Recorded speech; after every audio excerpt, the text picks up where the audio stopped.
welcome back to the show, guys. This is the Chappy and Bengals podcast, presented to you by Play Action Sports. Joined by my co-host over here, Chappy. We got something in common today. Both of us wearing some Blue Jays jerseys, huh? Okay. How are we feeling? Blue Jays. Let's play ball. Yes, the Blue Jays picked up a victory. We're both pretty stoked, considering we haven't had playoff success in Toronto much of lately, so especially where the Jays are concerned. So pretty stoked to get that first dub. Pretty convincing victory for the Jays today. How you feel about that win there, Chappy? Hey, putting a little 10 burger on somebody is just a great situation. Especially the Yankees too. Fucking right. That is, and we're not going to get too excited. Wait, we're not? I thought you were getting really, really excited out here. For expectations, we're not going to get crazy out here.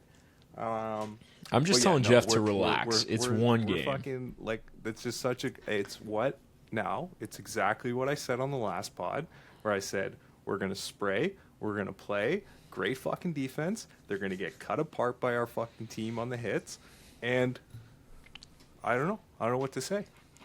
I think we both said we wanted the Yankees, right? We wanted the Yankees. We got the Yankees. Yeah, and maybe that look good. Again, we're gonna chill. We're gonna chill. Chill is right. 10-1. But that's a big win. Dome was big rocking. Win. Dome was rocking, man. Nothing like being in Toronto when playoffs are on, especially with the Jays, man. Kirky? Oh my God, Alejandro. 2 dingers. What a guy, man. What a guy. That guy is wild athlete. That I think guy. the greatest thing I saw was a tweet, and it was like MVP for the World Series, and it like put out like potentials, and it was like fucking Shohei Ohtani, Aaron Judge, Alejandro Kirk. I was like, that's fucking incredible. That is wild. I love it. He's just such an interesting athletic individual for what he does. It's pretty crazy. He's one of the best catchers in baseball. He's just fucking fantastic at everything defensive, and then man, just a great offensive season coming along here too, and that was awesome. Hell yeah. So good start for the Jays. We're fired up. Second game goes tomorrow, right? Yep. It's 2 here, and then a day off, and then 2 in the old Yankee Stadium. So Beautiful. Can't wait to watch that. But today on the slate, we have for you week 5 in the NFL. We got our picks. We're going over everything. We're going to put our cards together, help you guys make some decisions with who you're taking this weekend. Talk about some fantasy implications as well, and see what kind of Sunday we're going to have here. So we've been kind of going over some lines pre-show, trying to figure out where our plays are going to be. So I think we got a good hold on kind of the narratives of these games and where some of these plays are going to go. So we're going to start talking about them and diving in. But how you feel about this week's slate of games matchup-wise, Chappy? I don't think anything really stood out tremendously to me, big game-wise, big matchup-wise, but who's kind of stood out for you this week? I think it's going to be fun to watch a couple of these 3-1 teams duke it out. I know we got a decent matchup with the Bucs and Seahawks, especially considering some of the injuries, where that's going to lie. Other than that, obviously, just really kind of a week 5, honestly, kind of heading our way. But we'll see how it goes. I'll be curious to see as we watch your team do what they're going to do. It's just awesome to watch every week. It should be fun against the Lions. So we'll see how that goes. Listen, I'll tell you one thing.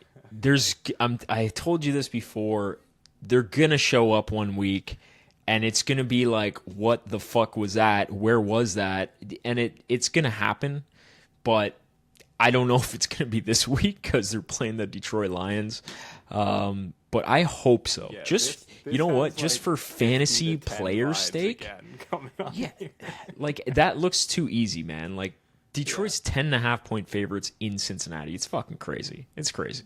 So I need to see some pride here. Like these are grown ass men out there getting paid a shit ton of money. Show up. I don't give a shit how bad the coaching is. Like, get that jockstrap on, get out there and fucking play ball, man. Like, this is crazy. So I'm hoping to see something this week anyway. But one of the matchups that the money line is just raising in Detroit's favor, and it started at -500. That's fucking insane. It's insane. It's incredible. It's insane. And I was supposed to be down there for that game this week too, but we literally we sat there and we watched the Minnesota game. And we're like, when this happened, when Burrow went out, we're just like, fuck. Like, we just booked a hotel, this and that. This was on our slate. We're going to see the Detroit game. Like, that's going to be a wicked game. Yeah. And then Burrow goes out, and then we're like, fuck. Like, we've been through this before. And the last time we did this, we went down there. We watched Jake Browning play against the Steelers, and it was one of the worst games I've ever seen. Mm-hmm. So we're just like, not happening again. So we watched the Vikings game, and we're like, holy fuck, that was atrocious.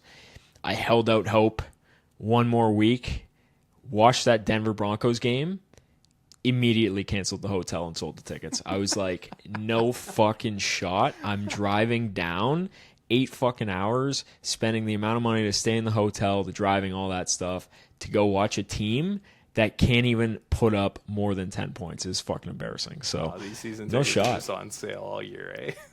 Dude, fuck, like, you live and die, but man, when the times are good, like, I can't complain. The first year we got them, it was fucking spectacular. Some of the greatest football I've ever watched as a Bengals fan, and those are the moments you're chasing for. It's the same with the Jays right now. Like, you want to be in competitive spots, right? Like, that's the best part about sports. It sucks when you're not, and it is what it is. You got to take it on the chin. But one of the matchups I'm actually stoked to see this week is you got the Commanders and the Chargers. Jaden Daniels is going to be back out there, so I'm stoked to see that. We haven't got to see much of him, so I'm excited to see that. And then the Chargers as well. They're one of the hot teams coming off a dud last week against the Giants. Want to see how they rebound. I think this is going to be a wicked game to watch. The total set at 47 points, so there's obviously going to be some points scored in this game. And I want to see what Jaden Daniels looks like coming out. Second season, I know we always talk about that sophomore slump kind of thing, but it'll be cool to see that. So that is definitely one of the matchups on the slate I want to get into. But let's kind of rattle these games off. Start with the morning slate here, and we're going to kind of take a look at, betting implications and then fantasy implications for each matchup as we go along, based off matchup narratives and where we think this game is going. So we'll start with the London game. You obviously got the Vikings, the Browns, not the sexiest matchup. Carson Wentz going up against Dylan Gabriel.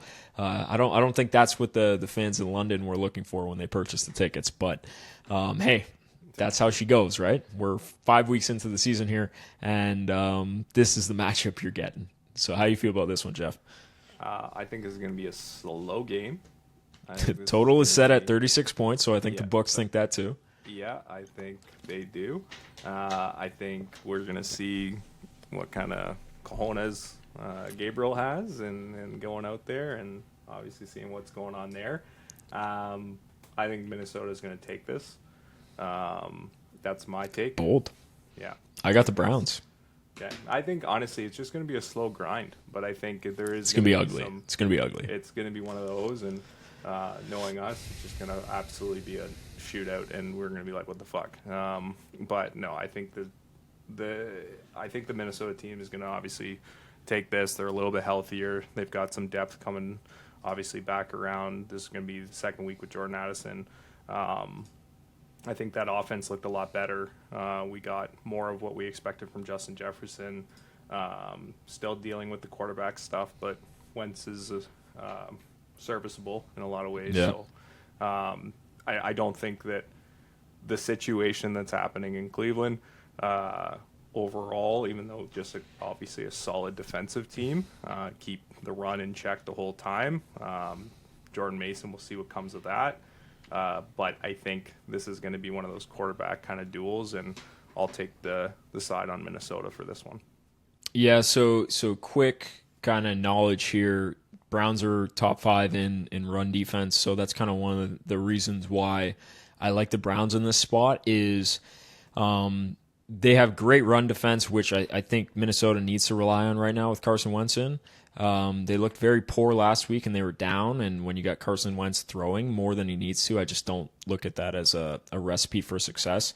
This Browns team is built to play in games like this, where you obviously don't have an imposing offense with Carson Wentz on the other side. I think Minnesota's having some trouble blocking as well. I think their O-line's a little bit dinged up. I just don't see too much success on the Minnesota side of things. The only thing I think they have going for them right now is they've been there. They obviously played last week, so they have the advantage of the travel and the rest and stuff since they've already been down there. Obviously, I do expect them to be a better team than what they were last week. I obviously expect that. Coaching also helps. Yeah, it does help. I think the Browns are a well-coached team. I think Dylan Gabriel's going to give them, maybe a little bit of spark on offense. You can't do much worse than Flacco. And the thing is, the Browns they're just sound defensively, right? So you got pressure for Myles Garrett in that defense.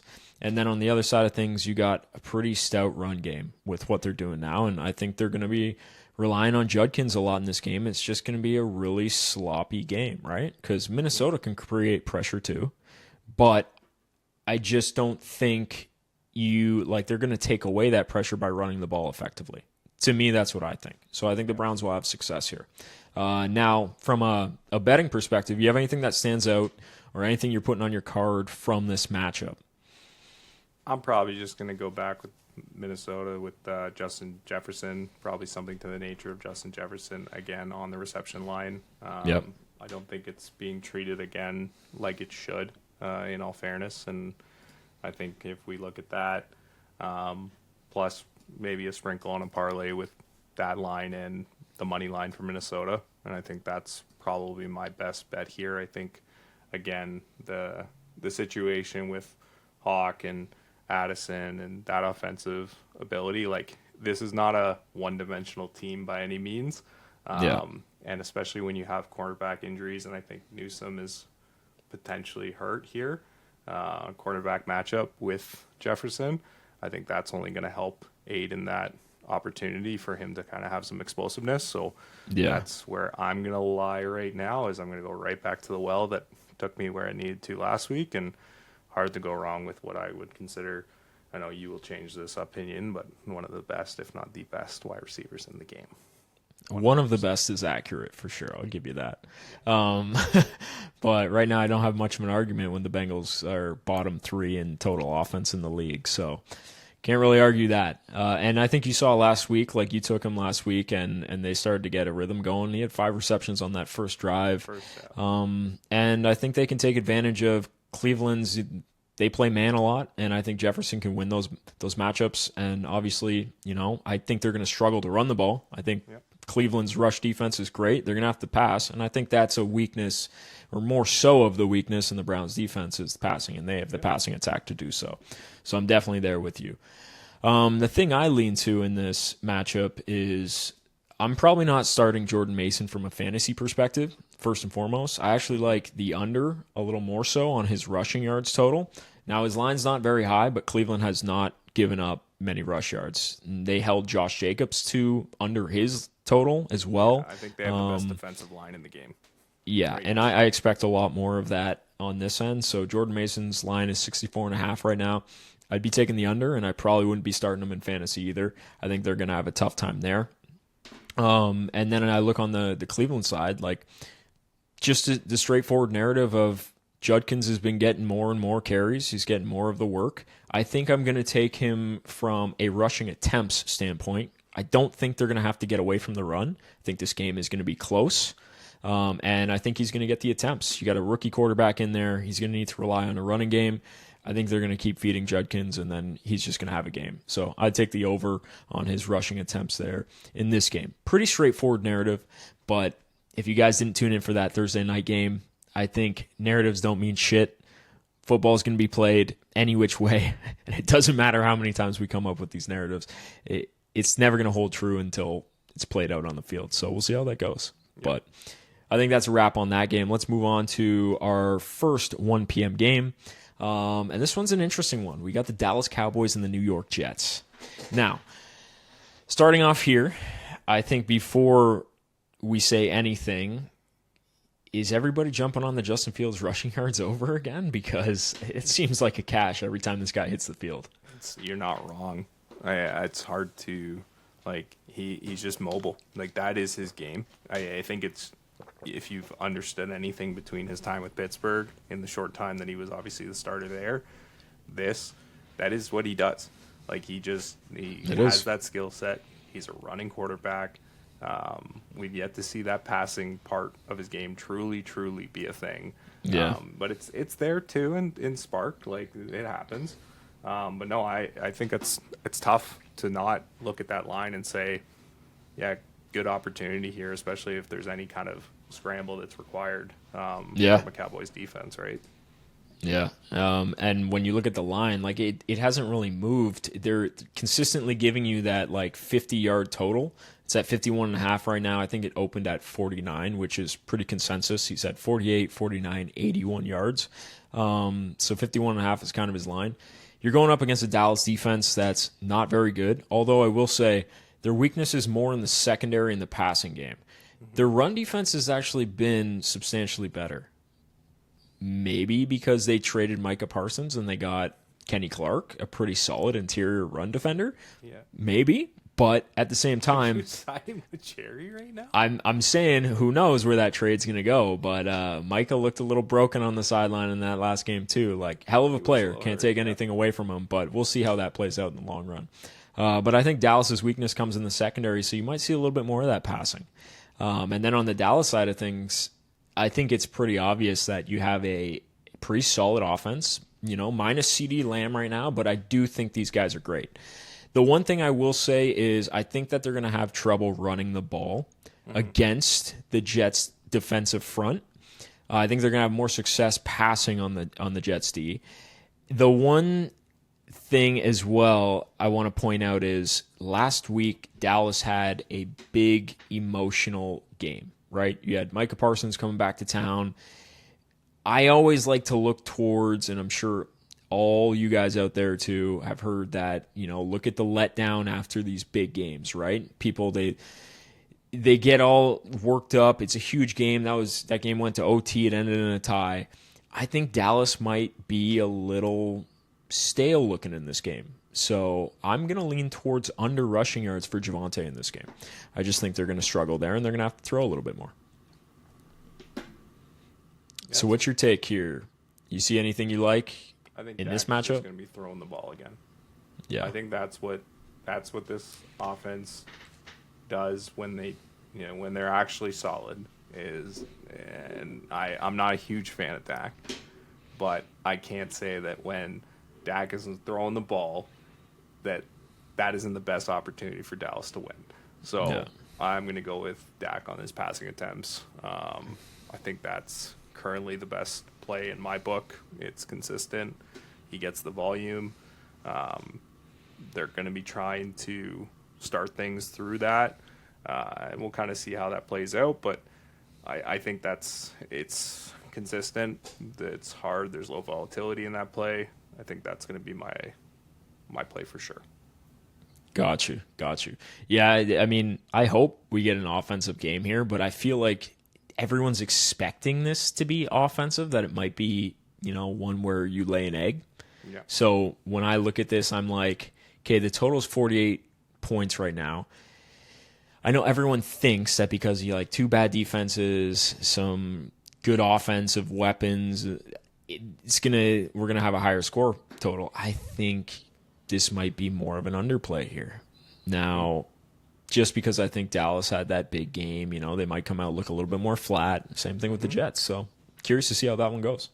But yeah, let's move on to our next one. We got the Broncos. We got the Eagles. This is gonna be an interesting matchup. We're gonna see how the Broncos play because last week they smoked the Bengals. I don't really know if that's their true colors necessarily, right? I just think the Bengals are that bad. Let's bring it back. Yeah. It's good to be, yeah.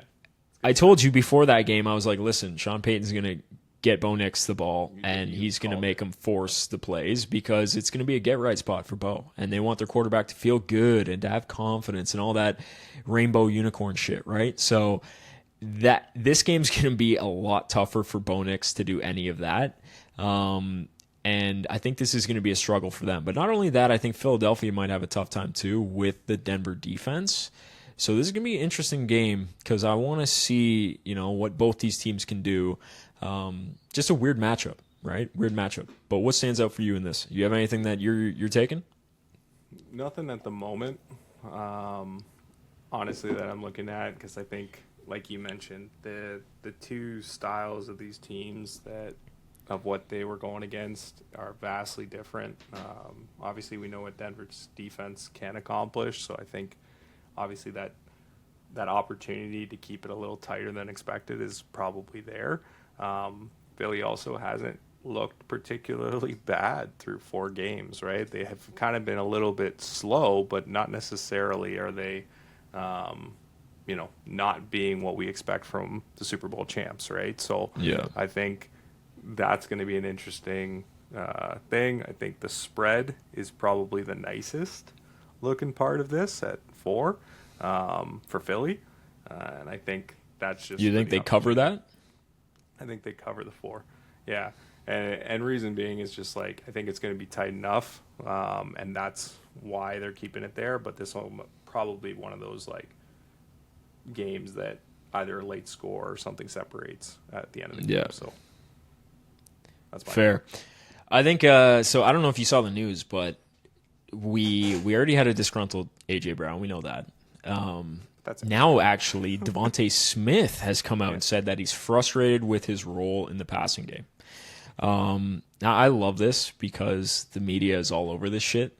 Yeah. And, I mean, rightfully so. And this is the same reason that Jalen Hurts isn't, put in anyone's top 5 quarterbacks, this and that.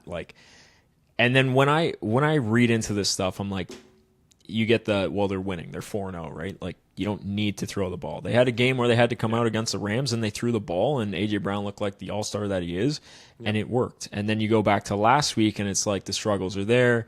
A.J.'s not getting targets. And it's, to me, I'm there's clearly a problem there, right? What is the deal with the lack of just getting your guys the ball? There are 2 players in this league that Corey absolutely can't fucking stand, and it's Jalen Hurts and Lamar Jackson. And it's just that, the passing, the kid. It's I get it. Burrow's the greatest fucking passer in the league. I understand that. All right, when you're comparing everyone to him, it's a tough look. All right, but we know this. Jalen Hurts. There was a great question I had. There's a common theme when you peel back the curtains here, and we'll get to it. Go ahead. Which was, is Jalen Hurts a top 5 quarterback? And correct. I personally also said, no, I don't think he is. Is he a top 5 game manager? 100% he is. I think he manages the game very well. Otherwise, Super Bowl opportunity isn't there. And I think the actual game flow and how they have to do it, and when obviously you have the best fucking offensive line in the game, it helps, right? Gives you time. If we put Burrow on fucking Philly, you'd be. They would be indestructible. Indestructible.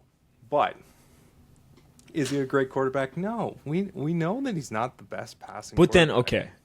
So listen to this. Is rush attempts for this game probably a good opportunity? Yes, I would think so. Yeah, that's probably a good. But bet. When isn't it, right? Yeah. Now, keep on getting the shots. So you say that. Goal line. So we talked about. You just mentioned 2 guys I hate: Lamar Jackson, Jalen Hurts. Let's look at this for the reason why. Yeah. And why does Lamar Jackson get all the praise in the world, but Jalen Hurts doesn't? Why? I don't know. Why is Lamar on a pedestal, whereas Jalen Hurts just gets dragged through the mud? But what quarterback actually wins games? Jalen Hurts. Yeah. Right? But if you look at it, Lamar Jackson had the most Pro Bowlers on his roster in the AFC last year. So both play on teams that are essentially all-star rosters, right? Yeah. Philly, and we understand, and that's the whole thing was we don't give Jalen Hurts credit because he plays on an all-star roster. Mm-hmm. But that's the same thing with Lamar Jackson, right? So that's why I get frustrated because I'm like, you put Lamar on this pedestal, but Jalen Hurts doesn't get any love. Mm-hmm. And then you got to understand that two different skill sets to both the quarterbacks. Jalen Hurts obviously more in power, Lamar Jackson more in finesse. Mm-hmm. But, each of them has things that make them who they are. Mm-hmm. So why the fuck is it because Lamar Jackson can dance around and make some spectacular plays, but Jalen Hurts just does fundamentally sound good shit? That's where I have the problem, where it's like, I'll take the guy that can win games and is good at fundamentals over the guy that's Mr. Showy MVP but can't win a big fucking game. So that's where I have a problem here. Yeah. No, but I get you. I understand you. I think they're both, like, if you told them they are not allowed to run around, and you're starting to see this now with Lamar Jackson, when he's playing from behind, and now you actually have to be a passing quarterback, what happens? Your offensive line isn't as great. You lose your run game. Now you got to throw the ball. How good can you actually be? And I think if you told them to stand in the pocket for a full game, they would be awful. They'd be awful because what their skill comes from is their ability to scramble and extend plays. What happens when you extend plays? Your receivers have more time to get open. Yeah, there's separation. So it makes the passing so much easier. For sure. I think they're a little bit more skilled credit than what, like... I'm not saying they're garbage. I'm saying they're amazing. Passers. No. So this is where we play that game of, like, name top 15 passers in the league. Like when... Oh, I could go down the fucking list all day, baby. Dak Prescott, better. Yeah. CJ Stroud, better. Tua, better. Baker Mayfield, better. Sam Darnold, better. Burrow, better. Jared Goff, better. Jaden Daniels, better. Justin Herbert, better. Drake May, better. Josh Allen, better. Patrick Mahomes, better. Like, I could go all day. Pocket passer? Stroud? Yeah, in that. Like, you went one. I was like, oh, Stroud. Right, Stroud is struggling. Stroud is struggling, and I see that. Stroud is struggling because he has a dog shit offensive line. Yeah. Which at the end of the day, man, football is won and lost in the fucking trenches. That doesn't change. It starts with the offensive line, the defensive line, and then flows throughout. Like, you can't get over that. And the only reason I back Burrow, and you're seeing it now. Look what he does with a subpar team. Well, yes. And when he's gone, look what happens to the team. I mean, the receiving core is ridiculous. But he has to throw the ball so fast. Seconds. Yes. Yeah. Look what's happening now. You put a backup QB in there. It doesn't matter who your receivers are, right? But anyway, we're getting off topic here. We could go for days with these arguments, and we will. That's the gist of this season. But you guys can put your chat in the comments here and sound off on what you think and how you feel about these guys as passing quarterbacks and their skill set. I'd love to hear your takes on the quarterback situation. Better than Lamar Jackson, Jalen Hurts. 15's a bit of a stretch. I will say there's 10 better than them. There you go. 10 for sure. Yeah. 15's a stretch. I'm not going to get egregious here with these takes. Let's keep it civil. Yeah. But yeah, that's. I don't know what's going on with the Philly pass offense, but you could see that Jalen Hurts he's not great at timing throws. I think he gets scared with that stuff. He can throw a deeper shot because I don't think there's as much risk when you're throwing a deeper shot, right? You're throwing it more into the basket. It's up there. You're allowing your guy to make a play. If you got to take a 2-3 step drop and you got to gun it in there, that's a bit tougher when you got the corners right there, the safeties right there, things like that. That's more of a placement. So I think he struggles with that, and that's where they are. But I think he's honestly, I'll say maybe as open field goes, maybe I agree with you there. When it gets down to the red zone, I think he's actually pretty fucking good at that. There's a lot of tight passes to AJ or Devontae that always seem to find their way. Even See, Goddard, I think it's more letting your guy get it. I don't think it's a placement timing route. It's more of a, especially in the red zone. Like, watch, he throws it up to AJ. Yeah. Same with Devontae gets those, and Goddard's kind of the underneath guy. But I feel like they're tight spots, though. They're always on the edges. I don't know. I never see him. Right. Yeah. Watch, and I'll tell you this. Watch A.J. Brown this weekend. Because Denver plays a shit ton of man coverage. Yeah. I think they're top 3 in the league in man coverage on defense. And that's what A.J.'s good at, winning at man coverage. Just watch. I want you to watch the routes that A.J. Brown runs. And normally, like, it's timing, right? Like, it's... receivers out of his break, that ball's got to be in the air. See what happens. Watch Hurts. He has his vision, and then he'll pull out of it because he's just not comfortable throwing a ball in there. Just watch that. I want you guys keep an eye out for that during the games. But what do you see on the Broncos side? Are you taking anything stand out? Because, I mean, there are weaknesses on this Phillies defense. We've seen teams take advantage of it. They're not super intimidating. Honestly, what I would consider is probably a team total under situation. Interesting. What is the team total line for Denver? I think right now, as I saw, maybe 19.5 might be a little bit heavy. I can see that. I like that. That's not a bad play. All things considered. The over-under, for reference, is 43.5. So, I mean, that's not a massive line. That's pretty neutral. The 4 is obviously on Philly's side, so implied odds obviously 20, 24, 20. So, I think it's not a bad idea. I think that's where I would think that Denver's, going to get a little shut down here. Same with Philly potentially, but Philly's got that opportunity offensively with all different talents to kind of make something happen. So I'd actually go on the underside for Denver's offense in this game. So I'm going to go 19.5 under. Okay, I like that because I think you're getting the recency bias with the offense too there. That's a good spot to take the under. Yeah. Now, when I look at this, I just talked about the whole man coverage thing with Denver's defense. I think for me, and it doesn't necessarily mean this happens all the time with man coverage, but what happens in man coverage is generally the defenders will have their backs to the quarterback when they're in coverage. Zone, you're kind of sitting there, you're watching the eyes of the quarterback a little bit more. Mm-hmm. So I'm thinking if they happen to run a little bit more of that man coverage, you're going to have more opportunities for Jalen Hurts to run the ball. I think those lanes are going to open up now. Denver's a solid defense. I don't think just because it's man, it's going to automatically open that stuff up. But I do think there's the advantage to that there. So I'm going to look at Jalen Hurts' rushing yardage, potentially the over on the attempts as well. Yeah. So he's at 9 consecutive attempts the past 3 weeks. It's currently at 9.5. So my thing is I'm watching Jalen Hurts, yards and attempts.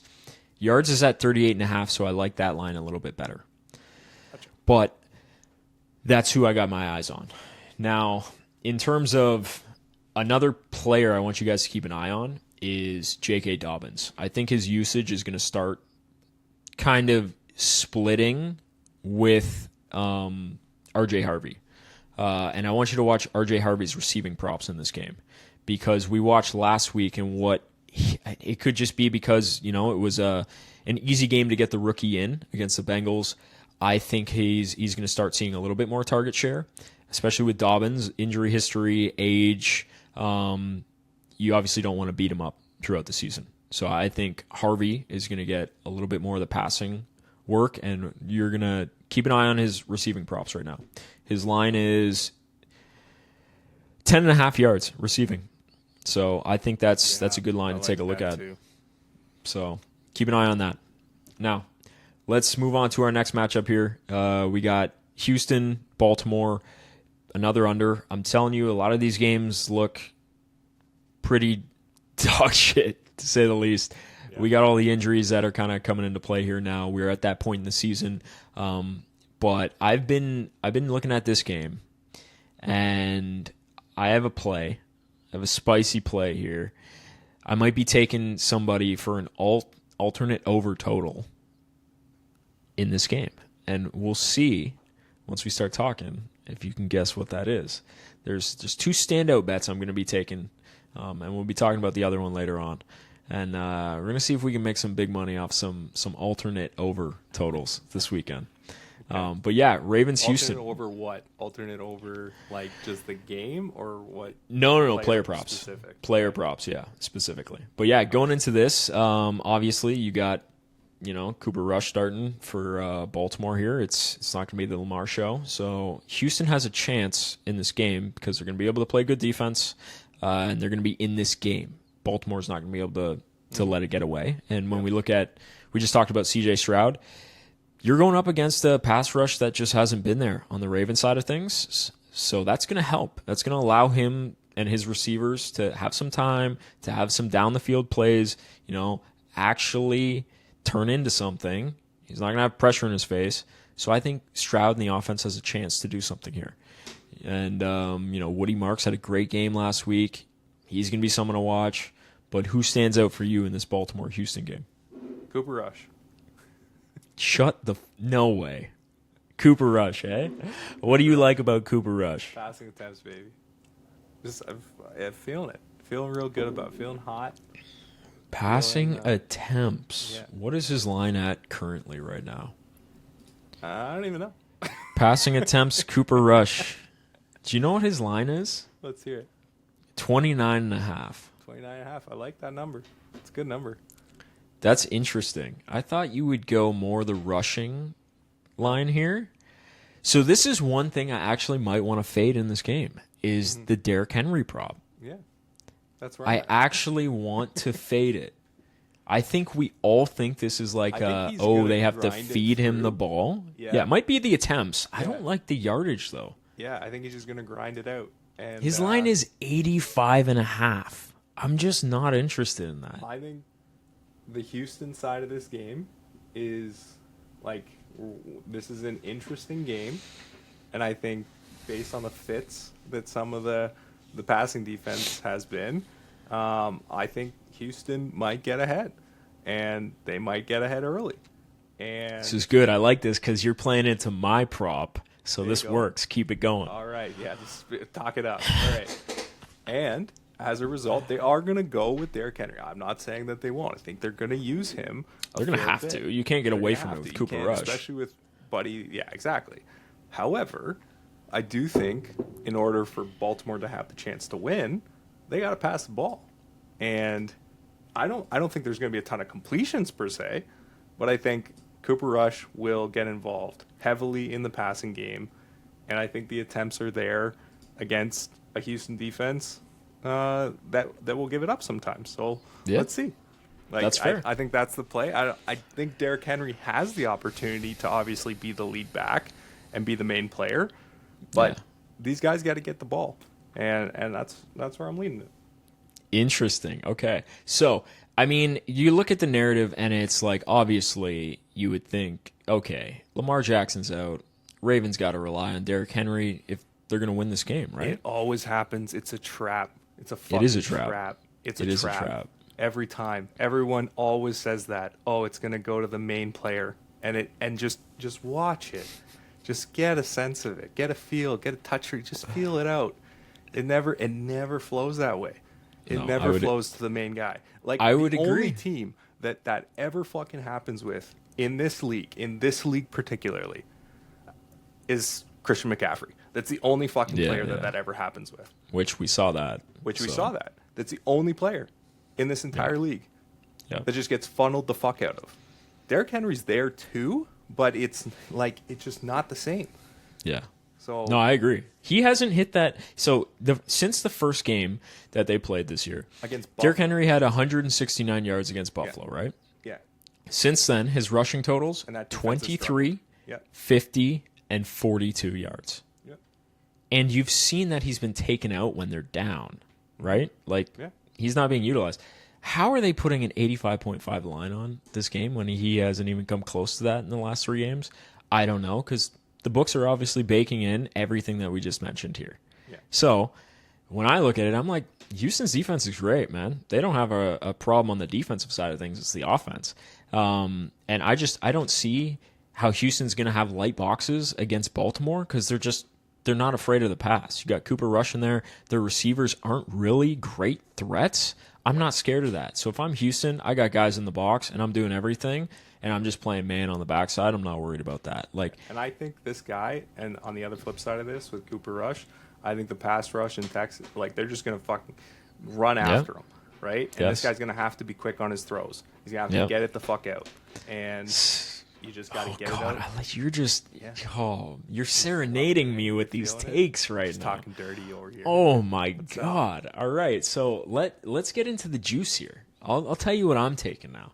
Now, we just talked about that. He's going to get after him. He's going to have to get the ball out quick. So you know who I fucking love in this game? It's not Derrick Henry. Yeah. It's Justice fucking Hill. Justice Hill, baby.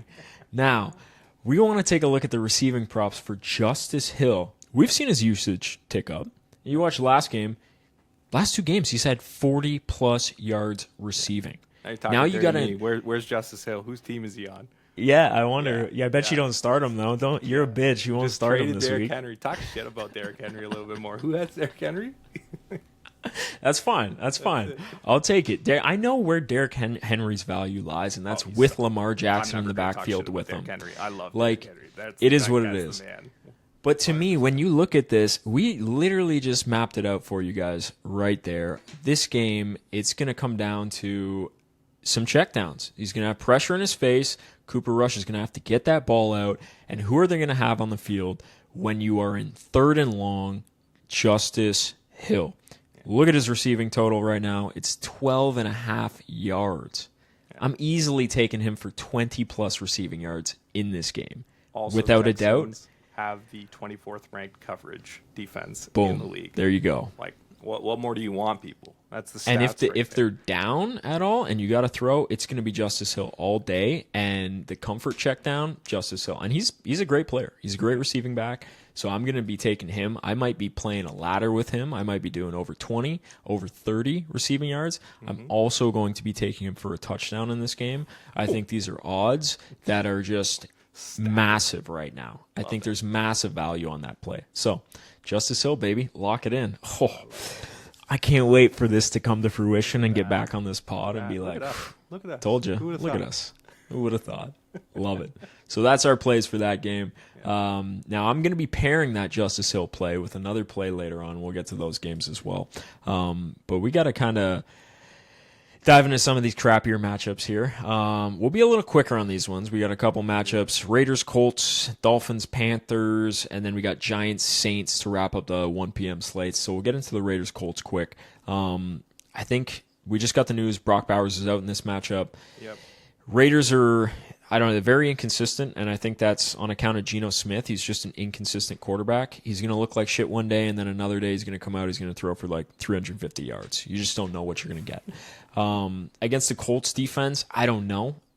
I don't know how that's going to shake out. It's not that the Colts defense is any good or anything. I just think with Lou and Arumo at defensive coordinator, they're exotic in what they do from a blitz perspective and getting pressure on the quarterback. And obviously the Raiders have issues offensively on the line.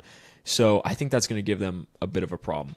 Now, the easiest thing that stands out to me is taking Jonathan Taylor overs because they've been feeding him the ball. I don't see this as a Daniel Jones has to run too much game because it's just not there. So when I look at this, you got to look at the rushing for Jonathan Taylor. His line right now, 90.5. I like that against the Raiders. It's a high number. Still love it. I just think he's the guy. And then you look on the other side, the Raiders are going to have to probably run the ball as well. I don't know. But the Colts defense, their secondary is kind of what gives up the points. So I'm looking at, is Jacoby Myers going to get the targets here? Is that the guy? That's the ding, ding, ding right there, Jacoby Myers. I've been waiting for you to say the name. Okay, so the only thing I don't like about this is Jacoby's line is set at 71.5 right now. I'm not talking receiving, not yards. So receptions. You like the receptions. So his line's at 6.5. That's still heavy for me. The narratives are pointing towards Jacoby with Brock Bowers out. I get that. I think for me, what I'd be looking at is more Trey Tucker, man. I'd be looking at him because all it takes is one big play. Also been getting the volume, that otherwise would historically go to Jacoby. And Jacoby's kind of settling into that 4.5 line situation. Right. But I think current opportunity, it's more leaning to Jacoby in this game just based on the opportunity with volatility and obviously some season-end opportunities here as well. And I think the Raiders are going to be playing that, that game of breaking down the coverage a little bit, as you just mentioned. The Colts are right alongside of those Texans in coverage with the 23rd ranking in the league. So I think that's going to kind of go into that favor of Jacoby, and it'll just be interesting how they play off of them, considering that obviously Bowers is out. So I think you got to go to the guy, though, and you got to have that funnel appropriately played. And I think that's what's going to get established early. And obviously we're trying to lean away from the main player props in a lot of ways. Obviously, Jacoby would be considered the wide receiver 1. However, I think in this case, the funnel is there, and this is where you're going to want to take it. The other one for me, actually, again, I'm going to kind of go on the quarterback side of things and play the Daniel Jones passing attempts. Yeah, I can see that. I mean, the line of this game is 48 points, so they expect points to be scored. And I think so too. I think the matchup is just telling of that. I think for me, I look at like the +7 with the Raiders. Like, Colts are a pretty good team. We've seen that, but I think the Raiders can hang in this game and keep it pretty close. So that's where I think the points are going to come from. I don't see this being like any one side. So yeah, I like it. But we'll keep it short there. We'll move on to the next one. We got a sneaky one there. Just one last thing. Will be the Raiders money line. Could be. I mean, that's the sneaky. It's +250 right now. And I think this game, if you want to go that, or you go that +7. I think Raiders are going to be that team too. Like, I just talked about the inconsistency. You're going to get a good game randomly. That's just like, whoa. And this is the guy you buy into, right? This is what everybody thought. So, yeah, I'm with you on that. Now, let's go to Dolphins, Panthers. This is a barn burner of a matchup, I'll tell you that. You got the Dolphins, Tyreek Hill, gone for the season, and breaking news, apparently they're going to be releasing him at the end of the year as well. So that's going to be the last time we're seeing Tyreek in a Dolphins uniform, unfortunately. Genuine reaction. Have not heard that. I dropped that guy. You didn't hear that? In my redraft. No, I hadn't. Yeah. So there was news. Now, I don't know. I'm not sure if it was Schefter that tweeted it, but yeah, apparently the Dolphins are going to look to release him at the end of the year. So that's which I thought they should have found a trade partner for him this year. Like, that would have been the move, but it is what it is, man. Buddy's just smiling away, going away on the cart. That's hectic, man. That's hectic. So that's that. And then you got the Panthers side, which is we had the Andy Dalton experience again last week, and it's just Bryce Young is, like I said on the last show, I'm excited to see Bryce Young's next team. I'm excited to see that. So this, I haven't really looked at this matchup because I could care less. You got Chuba Hubbard. He's out. Both of these teams, I think when you look at the Dolphin side of things, it's like Achane has to get almost every carry reception possible here. I'm not a big fan of Waddle props because he tends to be injured and questionable to return to the game pretty much every other game. So I just stay away from them. He could be a good take here. Carolina's just a Bush League defense, so it's great, but I'm not looking anywhere except for Achane in this matchup. And then on the other side, like, we saw Miami's rush defense pretty ass. So at the same time, like, you could probably take the over on, I don't even know who we have starting here. Rico Dowdle. There we go. I mean, we got to look at the lines here first and foremost, though. No, rushing attempts. Rushing attempts is, I think. So his line's 58.5, and you're looking at 15.5 rushing attempts. Yeah, I mean, I don't expect this game to get too out of hand one way. Like, if Miami makes Carolina look that bad, then we got bigger problems here. So I can see that. When I look at this, I want Achane, like, anytime TD. Like, that's probably what I'm going with. I just think he's going to be getting all the targets, and they're going to score. So that's my play on this one. I would say under on the total, and I would say Miami money line. I like that. and that's Miami money line under on the total 44 points. Okay, there. I can see that. And I think that's the two that I'm going to look at in depth. Yeah, nice. Run it all completely through the old play action model over here, but I think that's a good settling spot. That's a fair take for sure. All right, now let's go Giants Saints quick. The Jackson Dart experience has begun. We got a taste of that last week, although lost Malik Neighbors. I can't wait to see, but I think this is an upset spot for the Saints here. Mm-hmm. They just got their Swiss Army knife back in the lineup, Taysom Hill, and I think they showed something.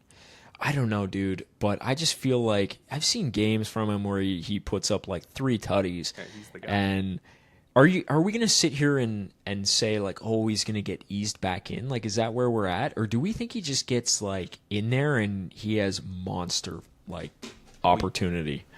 I don't know. I don't know. You don't know, man. It's tough to gauge anything with this Saints team. Like, I just don't know what I don't think they know what they are, to be fair. They don't know what they're doing. They're just kind of going out there and playing. And honestly, it's not bad. Like, Olave's getting all the volume in the world right now. Yeah. So it's not a bad play there, considering the comeback side of things, potential here in this game. But, like, it's also kind of a weird game where, you know, is it going to be just, like, I hate these games because you don't know who's going to be leading, right? And so when that becomes a question, it's most of the time just a pass altogether. We just talked about this on the last one. Do you just call it quits before it even starts and just say, fuck this game? That's honestly where I'm probably going to lean, but Olave receptions over is also probably where I'm going to go if it's going to be that. We'll kind of see.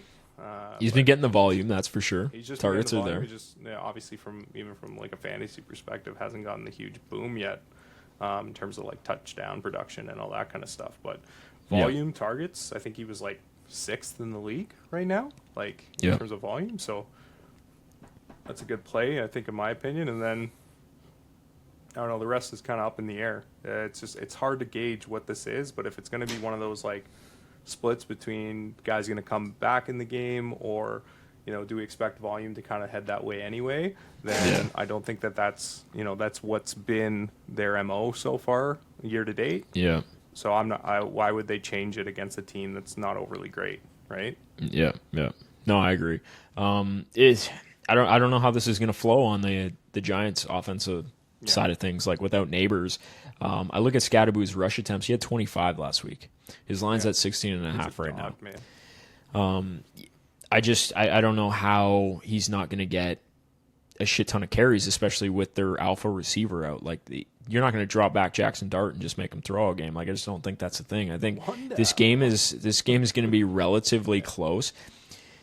I would hope so. Part of me thinks that the Saints can kind of pull away with this one in this game. Yeah, no, Saints money line is. I think I'm Saints money line in this game, to be completely honest. And then I'm looking at the rushing side of things for the Saints because of that lead in the game as well too. And the Giants' run defense just isn't very good. I think they're bottom 5 in the league, and you look at Alvin Kamara's rushing total right now, it's 50.5 yards. And then same thing with Kendre Miller. Like, he's getting some time, and his is only 33.5. Like, I think you're going to have a balance between that, but they're going to be able to run the ball against this Giants D. Mm-hmm. So if I'm taking anything, that's kind of what I'm taking, and people are calling for this Alvin Kamara breakout rushing game here. So I just don't know what the kind of split backfield they have going on right now and what's going, but I like the running backs in this game. I like the running backs for sure. Yeah, fair. All right, now let's move on to some of these afternoon games. Gets a little bit better in the evening. We get the Bucs and the Cardinals, the Bucs and the Seahawks. Then you got Tennessee and the Cardinals, which is pretty bush, but we got that Commanders-Chargers game, and then, of course, we got that Bengals-Lions game as well. So we're going to touch on the Bucs-Seahawks game first and foremost. That is a 3.5 total on the Seahawks. They're favored, rightfully so. They're at home, and they're taking on a Bucs team that's a little bit banged up. Mike Evans still out. You got Godwin coming back from injury. And And then Bucs also are without Bucky Irving too. So that's the big one there. Wait for it. Yeah, that's the one. That's the big one there. I think they're going to have a tough time against the Seattle defense, who we know is looking really good so far. And their cornerbacks are just fucking crippled right now. Like, who's that? Seattle? Yeah, no. The Bucs. The Bucs. Yeah. There we go. So I look at this line. I'm on the Seattle side of things here. I think they might struggle. Tampa a little bit. Love Baker. Love what they do. They just find ways to stay competitive, and I'm sure they will. Yeah. But I can see Seattle's defense beating up on them. So what kind of stands out for you, picks-wise, in this game? Who you leaning towards? I don't think you want to complicate it too much. I agree that it's probably maybe the alt line, even the line as it is for Seahawks, just to cover on the spread. I think that's the simplest thing for me when I look at this game and what I think it's just going to be. There's so many injuries that are in play for the Bucs right now that I think that line, even as is more just a testament to fucking Baker being able to make things tight late. Yeah. But we know he's a little banged up too. So I think just for me, there's enough going there. JSN is obviously just a play on any of these games. Just a little sprinkle on Just him. a little sprinkle there, especially with the cornerback position banged up on both sides of the field. When you look up this lineup, it's like this team is going to get, I think, a little picked apart here in the passing game. So, and I think they're capable of doing that. So, those are my two easy, quick picks for the game, and just don't complicate it too much. Yeah, I think for me, it's JSN yards, 79.5. That's still quite a large number, but he's put up 124, 103, 96, and 79. The only thing I'm worried about here is, like, if at any point, the game isn't competitive, obviously with the overs, those are the ones that are a little rough. And last week we saw them kind of get away from JSN. Don't know why that happened, but then they came back to him in the second quarter, and all it takes is one big catch for JSN to really get close to that total. It seems like the offense runs through him in the passing game. And I will say the Bucs have a good run defense. It's their secondary that you can attack. So I think JSN is the guy I'm going with there. And then on the Bucs side of things, it's like, Igbokwe, obviously. He's been great. We'll keep that passing attempts line running from all these other games. Like, I think it's just you know who they're putting the ball in the hands of when it comes down to a comeback game. It's been there. It's going to be in this game. I think that they're going to be trailing early, and they don't really have. Obviously, they got Rashad that they can kind of go to, but other than that, and he's solid too for gaining chunk yardage, but. You know what it is when it comes down to it late, and it's going to be Baker. So yeah.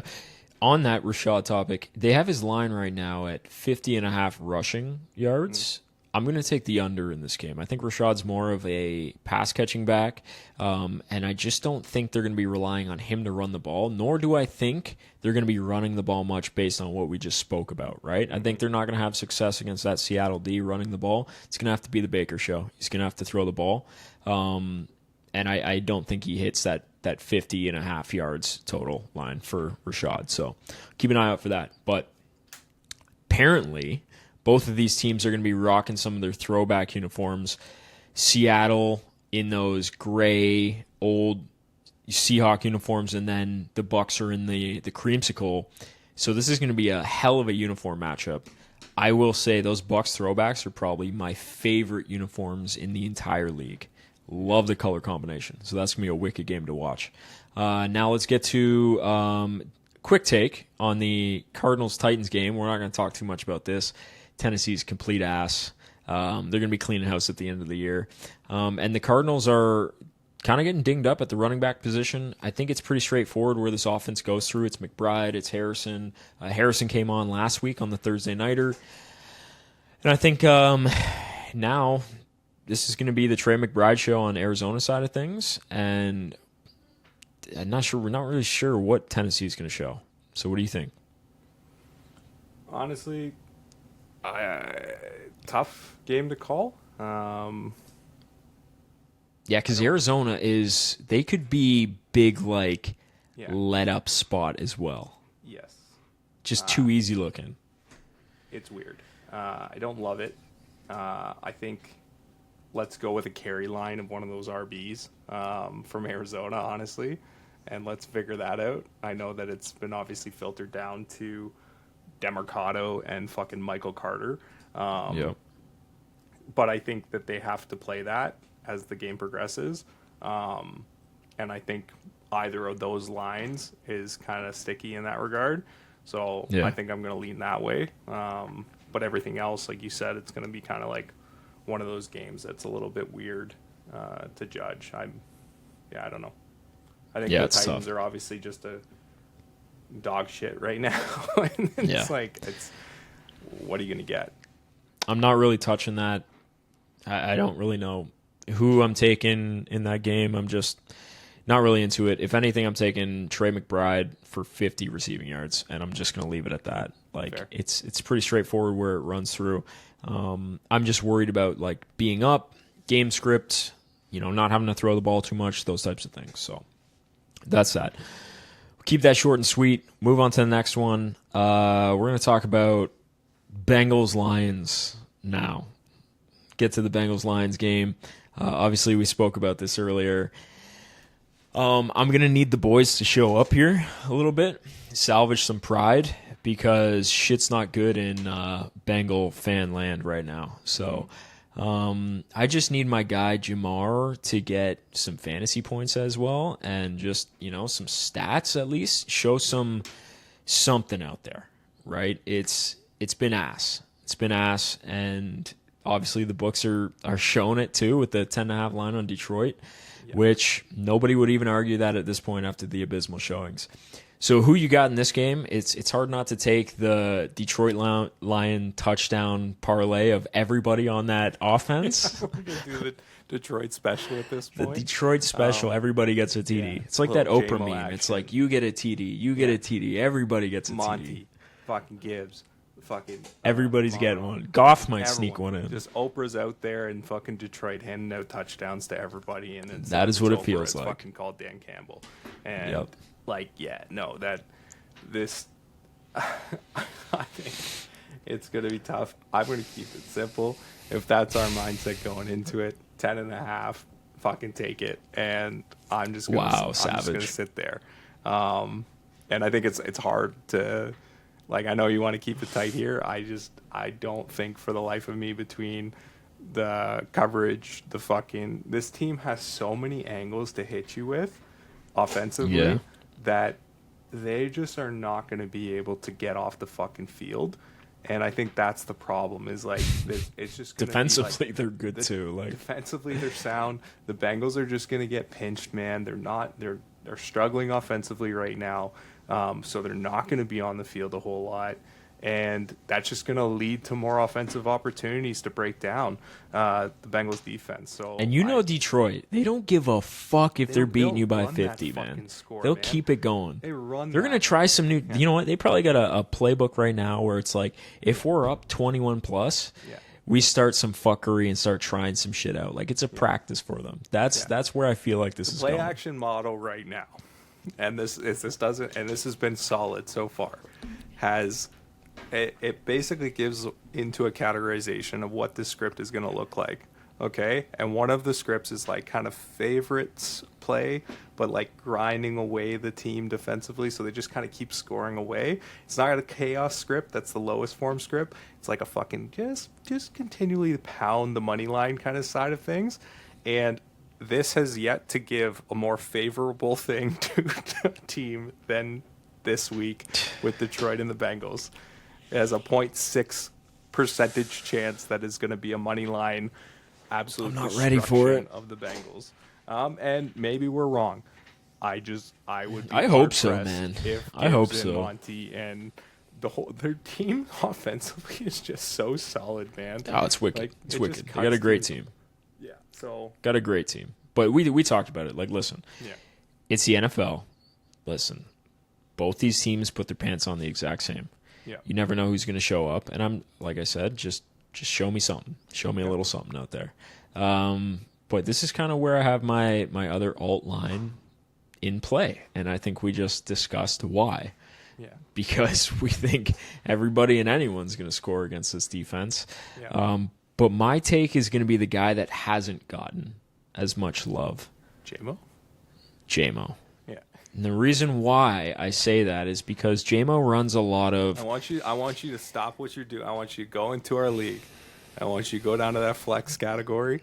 I want and see you to who's starting in your flex. I'm well aware of it. I got him starting in some flex spots this week too. Yeah. I will be taking alternate receiving yards lines. Fair. His line is only 50 yards currently. I'll be taking more than that because Cincinnati struggles to create pressure, right? What happens when you struggle to create pressure? You allow longer developing routes to open up down the field, which is a JMO special. It is. And considering they've been struggling to get him the ball as of late, Detroit's one of those teams, like I said, up 21. We're just going to get the guys that haven't got as many targets. We're going to give them the stats lines. I think JMO's going to be that guy. So I'm going to stay away from like the main guys and go for him because I think they're going to get him the ball. And the fact that we can't generate a pass rush or get pressure is just going to open up those windows for JMO to make some big explosive plays down the field. No, it's fair. So, for sure. So just FYI, that card that I was saying, I will be taking alternate total of 70 yards for Jameson Williams, along with a touchdown. And then on the other side of things, I will be adding on the Justice Hill alternate receiving line of 20 yards and his touchdown as well. You guys can punch that in, play whatever you want on it. But I promise you, it's going to hit this weekend. Okay. Hell yeah. Yeah. But yeah, we'll see how that game goes. I love it when you're super confident, and then like I've already played that hand, and I'm like, I like it. But I like where your head's at. I like. Listen, you can't be on the fence in this game. Yeah. You got to come out. You got to call your shots. I'll take it on the chin if it sucks. You can talk dirty to me. We're good. There we go. There we go. So we'll see how that plays. And if it hits, I look fucking amazing. If it doesn't, we move on to the next thing. Yes, I'm well aware of that. But you don't have the balls to start Justice Hill, so that's going to be some funny shit. Maybe I do. No, I don't. Maybe you do. I would love that if you did that. No, but I don't think I can. Okay, now we got one more game in the 4 o'clock slate, and that's the Commanders and the Chargers. We talked about this earlier. I can't wait to watch this one because we get Jaden Daniels back. Diving into it, I'm not really sure what the read is on the Washington team. I haven't watched too many of their games specifically. I watched a little bit more. Really? Yeah, because you've been playing with the backup QB a lot of the time too, right? With the guy. Yeah. So I don't know. I don't have too many things I'm taking on their side of things until I watch a little bit more of that. But I know that their defense is vulnerable. It will give up some points. If we go to the total right now in this game, it's at 47, so it's a little bit more on the higher end. And then I look at this Chargers team. I think for me, it's like I've been hearing the echoes of Ladd McConkey so much, and this kind of goes to the Jameson Williams take. It's like at some point, I feel like this guy is going to get those. But then you look at the consistency of what QJ has been to that team. Just another one of Chappy's players. Wow. What is this? This is my birthday. I did not plan for it to go like this on this show, but shut the fuck up for the rest of this episode. This is great. Keep going. I happen to be mentioning the success of a lot of players on Chappy's fantasy team. So we're gonna let that slide for this week. That's a this week only thing. That's how you draft people. But when we go to this, I'm thinking of leaning towards the Ladd side of things. I know the lack of consistency that he's had lately has been like, but then I look at like the usage of Amara and Hampton, and QJ's line is still only 61.5. Like he's crushed that every week. Deep threat, man. I know, and the books are thinking the same thing though. Yeah. Like they're still not allowing it to happen, which is crazy. So I don't know. The only thing I'm like, I don't want to put money on Ladd again, and it's QJ again. Like we're just trying to like not let it be a thing. In this whole thing was Keenan Allen, right? Like, this is the biggest difference. We said this in the second pod, I think that we did for the season, in that change was massive to how this team operates. Just getting that other funnel back in Keenan Allen. Yeah. And then obviously what that changed in the slot role for Ladd McConkey. And I don't think that Ladd is like, Ladd's a great buy low candidate in any league. And I think he is coming through in a lot of deals just because of the opportunity that we know what his talent level is. And what we talked about on the last show too, right? Like we said, Keenan Allen injury history is an older receiver. At some point, he's probably going to miss some games, right? And then boom, incoming Ladd, he's going to have 8 targets a game, and it's going to go from there, right? So I just, with the amount of them spreading the ball around, because I think this is two teams where it's like, well, we got Terry McLaurin out on the Washington side of things. I don't really know what their run game is either. I know Bill, obviously with all the hype preseason there, just hasn't really translated exactly, but I'm curious to see what that looks like with Jaden Daniels back in the lineup. Yeah. So with me, I'm just looking at I'm looking at that Ladd one. I don't know if I'm going to press play on that. And then the other thing I look at is on the running side of things. Like Hampton's been getting involved a lot, and his rushing line is 66.5 right now. Interesting to me. Interesting. I still got to do a little bit looking around. I'm not in love with anything in this game yet because the inconsistencies with the Chargers outside of QJ, it's just like I don't know. Because then you got Herbert, he runs the ball a lot too. I'm a little all over the place with this one. Haven't really punched anything in final yet. Yeah, no, that's fair. Points should be scored though. Yeah, I think points will be scored. I think there's a good opportunity for Jaden Daniels to kind of do what he does and chuck the ball around a little bit. And honestly, he's solid, man. Like I'm excited to kind of have him back to watch. Obviously, we got a little QB fuzzy in the first little bit of this NFL season, so no, it's important. And I think I'll kind of run the same table as I have in just the attempts line for sure. Herbert or Daniels? I was going to say Herbert because I mentioned before, the one thing I noticed is, man, the Chargers are forcing these throws. I don't know if you've noticed that, but they're just forcing throws like crazy. So it's like, damn, I might run with something like that. Herbert's attempts, but that's more of going to be like an in-play thing because I'm going to have to see how game flow goes. But yeah. I think that's pretty much it. We're going to wrap up majority of these games here. We're probably going to touch on, we got the Patriots-Bills game last here remaining. Chappy, you got anything you want to dive into with this? I know you're a resident Bills fan. We can't end the show without talking about the Bills-Patriots matchup. So what are your thoughts on this one? It's disgusting that you even would try to do that. I'm kidding. I know that my audio just fucked up there for a second, but all good. That's all right. Yeah. No, I think we're going to see probably a good grind game. Honestly, I think we'll see if New England is going to play out, the way that they've been playing out, which is, I think, where we thought they were. Like a 2-2 record right now is definitely something to, I'm not going to write them off completely. But I also don't think that the Bills are going to lose this game by any means. And honestly, I would probably lean towards the under of this game. 8 points. 8 points. Bills are favored by 8. Think they cover that? I think the spread is definitely a viable option. But I think probably the best, there might be more Josh Allen play that's been a little bit reserved so far this season. And so I think even his passing attempts hasn't been a major talking point at all this season. Hasn't had to be. So I think, again, I'm just going to kind of run with the attempts. This is just it's an interesting week overall for just quarterback opportunity.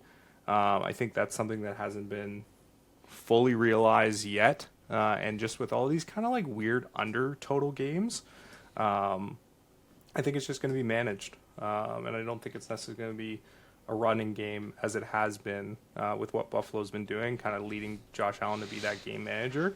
I think it's just going to kind of lean that way. So I think that's not a bad idea. And then honestly, we'll see what the receptions lines look like for New England. But that could be a play as well. Yeah. I think for me, it's like you can't really get away from the James Cook thing right now. It's so steady. I think that's the play. Especially when I look at, okay, if you're favored by 8 points, then you're going to get more carries because of that if you're leading. So I'm just going to go with that. I like the James Cook over 77 rushing yards. I'm going to take that, run with it, and we'll see how that goes. But Bills are debuting wicked uniforms, the whiteout unis. So those ones, man, those would be pretty cool to see. I was like, I literally, if I go to my if I go to my fucking page right now that's on my phone, I have it in my fucking cart ready to order. No way. Oh my god. I'm like, it's nasty.